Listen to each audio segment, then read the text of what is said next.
Reform's new housing policy is genuinely dystopian, like something out of The Handmaid's Tale or something.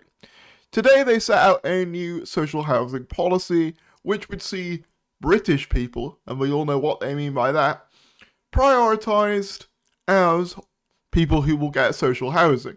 The insane part is that's already the case. 88% of people in social housing have a UK passport. However, that's not all. They specifically want to prioritise under 35s who are married with children as part of their social housing scheme, and who are also working. So they've essentially managed to attack, through this one social housing policy alone, the disabled, the elderly, because naturally, prioritising under 35 would mean that they would be lower on the list for social housing, as well as the disabled, who disproportionately are obviously out of work for obvious reasons.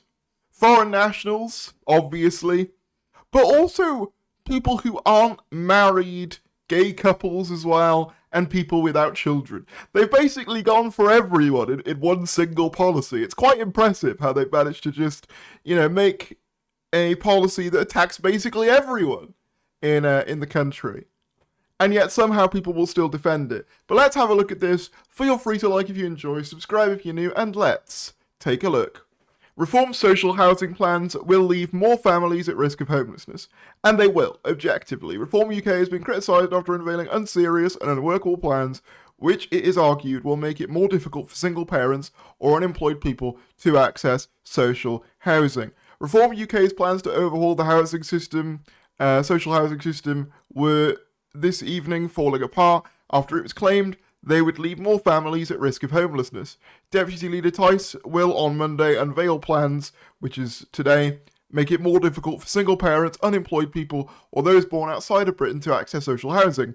Under party's changes, British nationals who are in work will be prioritised, as Reform believes social housing should not be a reward for welfare. It's not a reward for welfare, it's to stop people going homeless, Richard. British-born workers under the age of 35 will be placed in front of the queue, with priority given to couples with children. So you heard that right, straight out of The Handmaid's Tale. If you want a house, better get a husband and a kid. And I do mean a husband as well, because, this only, of course, applies to straight married couples, obviously.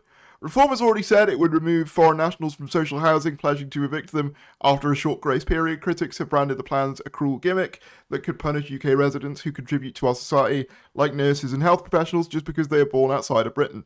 And yet anyone who wants to focus on a career, sorry, you don't get to count. We want you to be working, but we don't want you to focus on your career too much, otherwise, you won't be eligible, I'm afraid.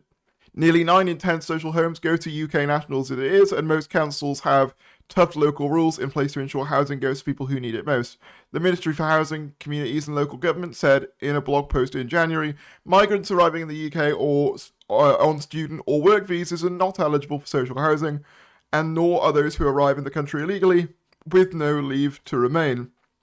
It is also illegal for asylum seekers to access social housing. More than 1.3 million households are on a waiting list for a social home, according to homelessness charity shelter. Experts say this is due to a failure to build enough social housing. But let's hear Richard Tice himself defend this policy, especially when questioned with regards to the prioritisation of married couples with children. My lifetime has been spent building homes in property. I've actually built more homes than the previous 24 housing ministers. Just to quickly pick up on this, just because you own a company that built homes doesn't mean that you built homes. That's like saying that the owner of McDonald's made billions of burgers. That's not how it works.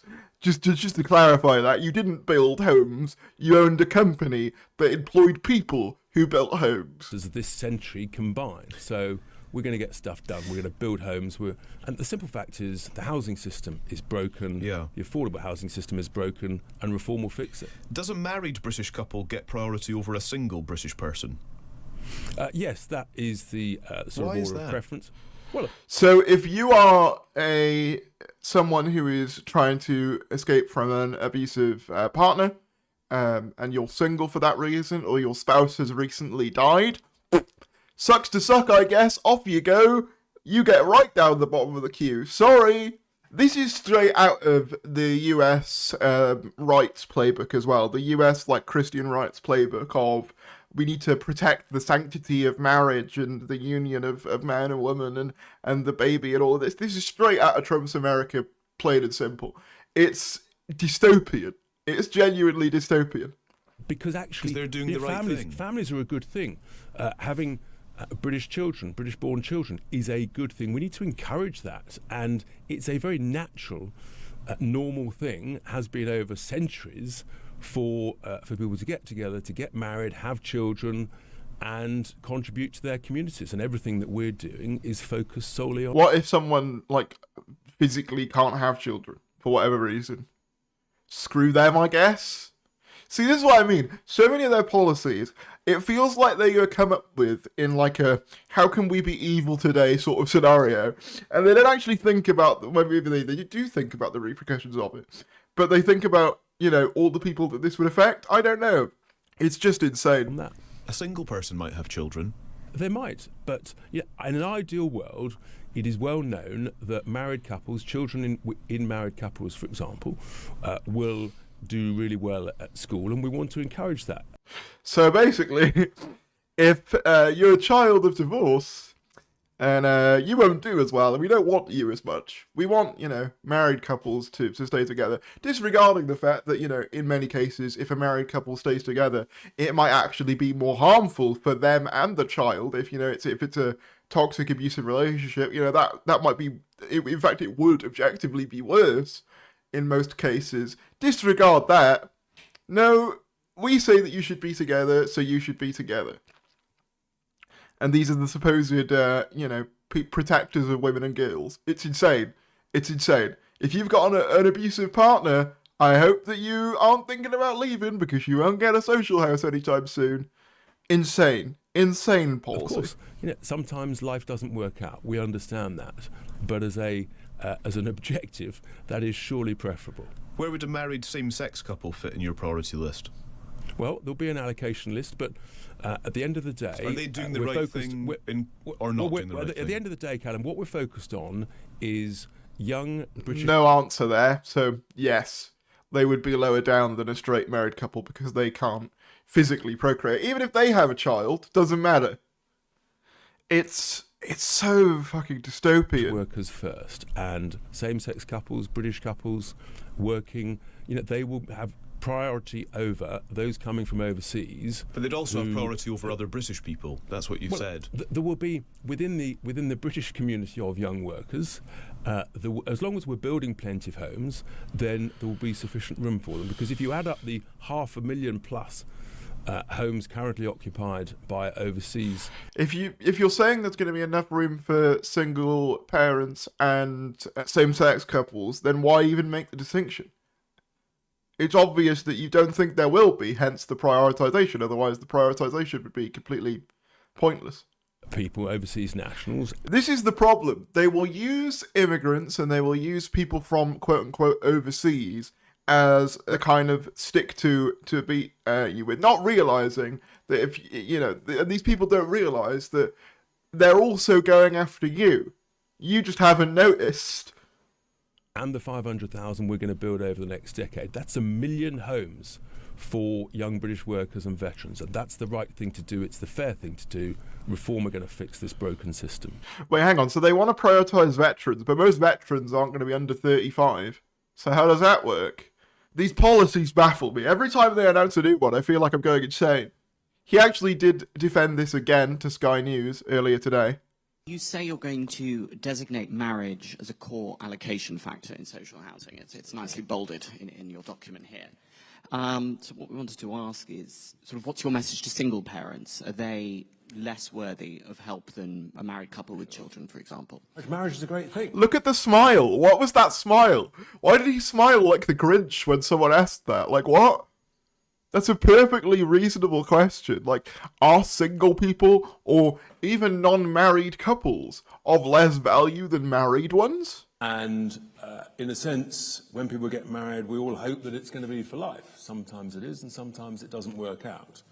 But this guy got divorced, by the way. Just thought I'd point that out. I don't think it's wrong to be ambitious and to promote marriage, and that's that's the right thing to do in our judgment. I think we have another scandal as well, Richard, in this country, in that British couples are not having as many children as we used to. And this, I firmly believe, and I know Richard does, that this new housing policy, if we can get young British workers into housing, they're more likely to start a family and end this scandal. And it is a scandal. We need more babies in this country. We need more children.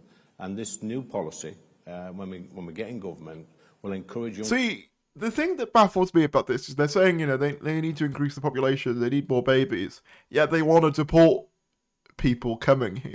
See, it doesn't actually work, because a logical person, because it is right, birth rates in the UK are declining, objectively, like, that is true, and we are at a point now where the birth rate is lower than the rate of, replacement, basically meaning that we've got an aging population with not enough young people being born to kind of replace that. So obviously, there's two things you could do to stimulate that. Obviously, you can encourage people having children, which I don't think this actually does, because realistically, it's not like that it's lifting many other pressures off the family itself. Sure, you might get slightly higher up on the queue for social housing if you've got a kid, but that's broadly the case anyway. It's just that marriage, I don't think, has ever been prioritised as a factor before now, because that's just insane. So this won't really do much to help that. And obviously the other option to fix that problem is immigration, which of course Reform UK and its supporters hate. So, yeah, I just find it insane. This was genuinely a Nazi policy, by the way.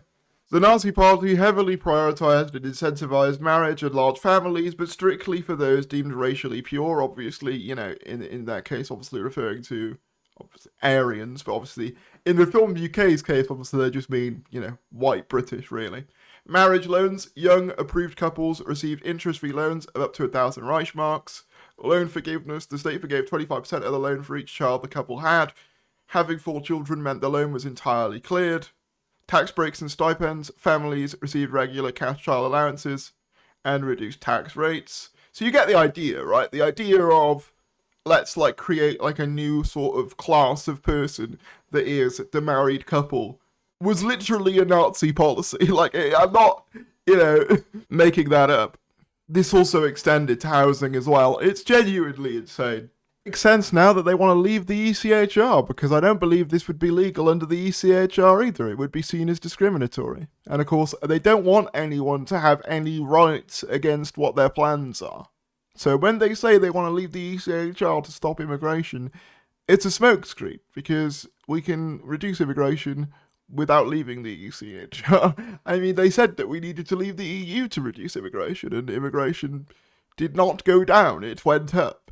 The entire idea that we couldn't control immigration within European systems is for the birds. It's just a smokescreen to distract from the real fact that they want to basically strip you of any rights that you may have and protections you may have, so that they can benefit and enrich themselves and their mates. That's what it's always been about. But let me know what you guys think. If you enjoyed this video, be sure to give it a like. Subscribe if you're new. We're trying to get to 10,000 subscribers by the end of the year, so any support in doing that would be greatly appreciated, and I will see you later.